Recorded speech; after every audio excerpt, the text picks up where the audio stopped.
Now, 70 years ago, an horrific coach crash claimed the lives of 9 people from South Yorkshire as they travelled to a music competition.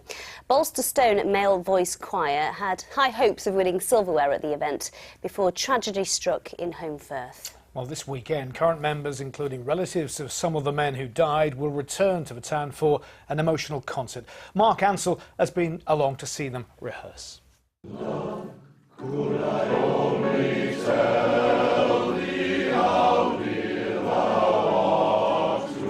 It's a song that has particular poignancy for Bolsterstone Male Voice Choir. They were supposed to sing Love Could I Only Tell Thee 70 years ago at Holmfirth Choir Festival. The singers, their family and friends travelled together by coach. But as the coach passed here at Hayde Edge, the brakes failed and the vehicle careered out of control down that hill towards Holmfirth for nearly 2 miles. The coach crashed here in the centre of Holmfirth into a building that used to stand opposite. Such was the force of that crash that the building itself collapsed and 9 people died. 30 years ago, BBC Look North spoke to survivors.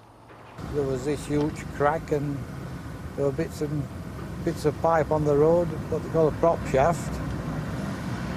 And of course we'd lost all braking power then. Was there any sign of panic on board? Not really. I mean, I was only 23 at the time and I thought, right, we're motoring a bit now, like.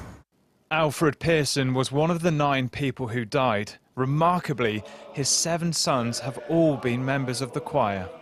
Matter of immense pride. Yeah. We are very proud of the choir, and as you can tell from the surroundings, it's still very well revered everywhere, and we hope we do it justice. That's all we could say. The choir started in Bolsterstone's village church 83 years ago. There's a commemorative window in St Mary's paying tribute to the victims of the tragedy. Rob Firth's father and uncle were on the coach. In the family we have very, very mixed emotions about it. My mother, who was an Estonian refugee, was a nurse on duty that dreadful day in Holmfirth, and she nursed the dying and the injured. My father was badly injured and they were married 3 years later. But, and it's a very big but, my father's older brother John was killed. On Saturday, the choir will make the same journey to Holmfirth by coach that their forefathers did, and they'll sing the song that they never got to 70 years ago. Mark Ansell, BBC Look North. And that will be